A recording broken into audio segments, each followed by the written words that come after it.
Nauwi sa trahedya ang pagkakapanalo ng isang Davaoeñong boksingero sa kanyang laban sa Agusan del Sur.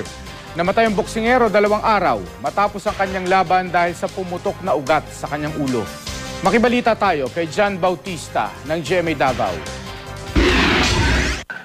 Kakatapos lang ng laban ni Emilito Jag Alim Jr. sa Agusan, Davao del Norte nitong Martes nang mangyari ang di inaasahan. Napatumba ni Alim ang kalabang boksingero sa ika-6 na round. Pero nang ideklara ng referee na ika-10 round na siya ang panalo, bigla rin siyang bumagsak sa ring. Kamot, siya, nakulap siya ba? Nakulap. Pagtanong ako, umura man siya aksyon ka tumba. Saka dahin ko sa taas. Saka dahin ko, gipunggan ako. Akong gigakos, di matumba ba? Ito yung round, sinabi pa niya sa akin, Kuya, daog ta kayo na bagsak ang kalaban sa 6 rounds. Dinala sa ospital ang boksingero, ngunit matapos ang 2 araw, binawian rin siya ng buhay dahil sa pumutok na ugat sa kanyang ulo. Pagdating sa hospital ni Jog, medyo critical na talaga.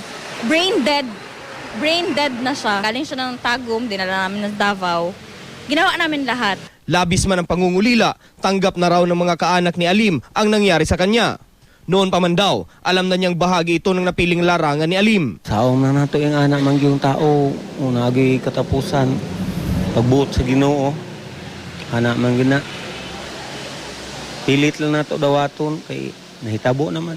Nangihinayang naman ang mga kasamahan sa boxing ni Alim na nakapagtala ng 11 panalo sa 16 niyang laban sa loob ng 4 na taon. Sa grupo sa Mindanao Professional Boxing Association, nagplano na sila maghatag og financial assistance.